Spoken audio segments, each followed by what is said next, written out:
Monitor 29 inch LG 29 WK600. Masih worth it kah dibeli di tahun 2020? Kita lihat.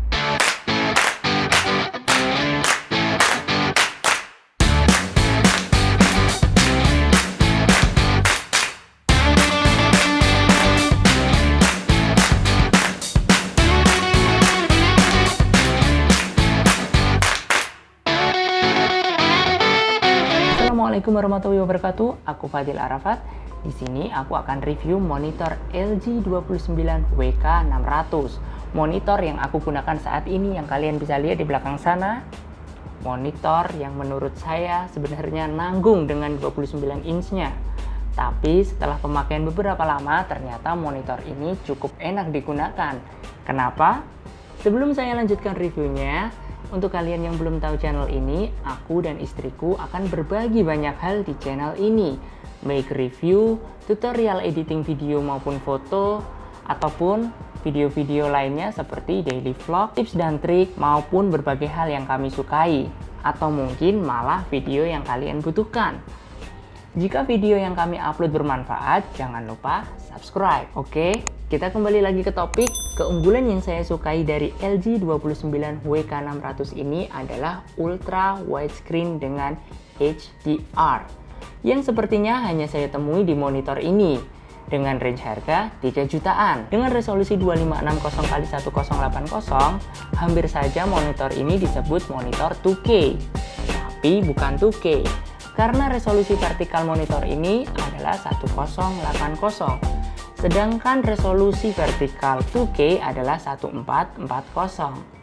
Mungkin kita bisa sebut monitor ini monitor wide full HD. Yang aku sukai lagi dari monitor ini adalah bodinya yang ramping, di mana gagang penyangganya berbentuk U dengan warna silver, dan bodi belakang monitor ini berwarna putih. Kesan elegannya lebih dapat. Mungkin ada sedikit yang tidak saya sukai, yaitu bezelnya. Bezelnya sepertinya kurang tipis, mungkin kira-kira 1 cm.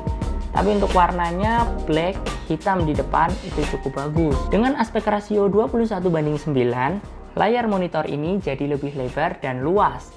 Untuk kalian yang suka multitasking, saya sarankan untuk membeli monitor ini. Apalagi kalian yang bekerja di industri kreatif. Karena layarnya yang lebar, kalian bisa membuka semua aplikasi editing dengan timeline yang sangat luas dan leluasa. Apalagi di LG 29 WK600 ini disematkan fitur split screen, di mana untuk softwarenya kalian bisa download di website LG. Fitur-fiturnya banyak sekali, tidak hanya itu, kalian bisa lihat sendiri pada website LG.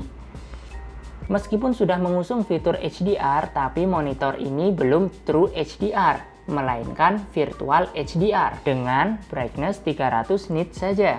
Jadi menurut saya nggak masalah juga sih. Dengan range harga 3 jutaan sudah dapat monitor HDR, itu sudah bagus menurut saya. Panel dari monitor ini sudah IPS dengan sRGB 99%. Seperti yang saya bilang di awal tadi, ini sangat cocok untuk kita yang kerja di bidang industri kreatif, karena keakuratan warnanya pasti bisa dipertanggungjawabkan. LG 29 WK600 ini memiliki refresh rate 75 Hz.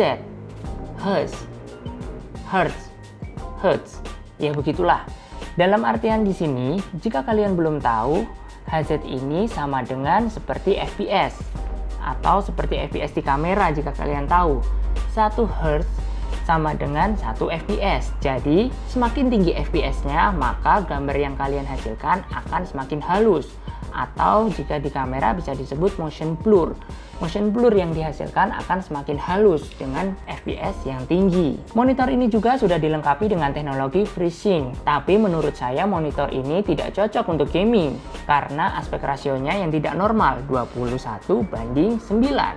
Dimana tidak semua game support dengan monitor ini. Tapi kalau kalian memaksakan untuk main game dengan monitor ini, ya silahkan. Tapi saya tekankan lagi, untuk multitasking monitor ini sudah cakep banget.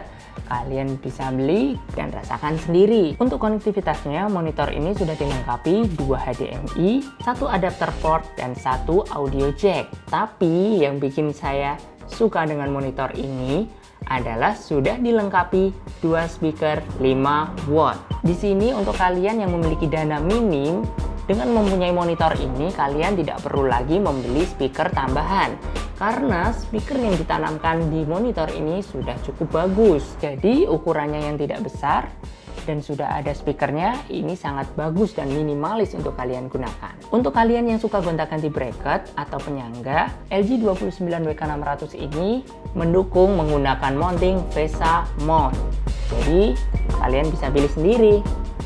Mungkin itu dulu review dari saya. Jika ada kesalahan, kalian bisa benarkan di kolom komentar. Jadi, jangan sungkan untuk berbagi.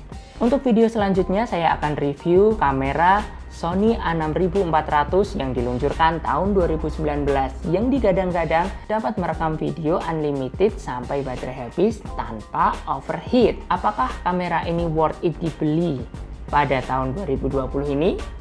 Nantikan ya, kalian bisa cek videonya di sini atau di sini. Tapi tunggu dulu, saya belum upload.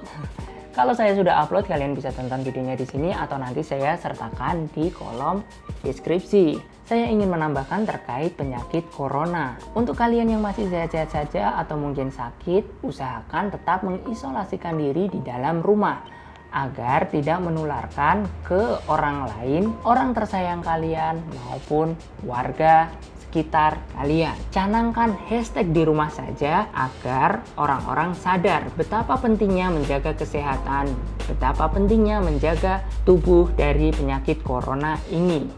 Gunakan waktu kalian dengan baik. Sekian dari saya, keep fastabiqul khairat, keep kreatif, and keep live.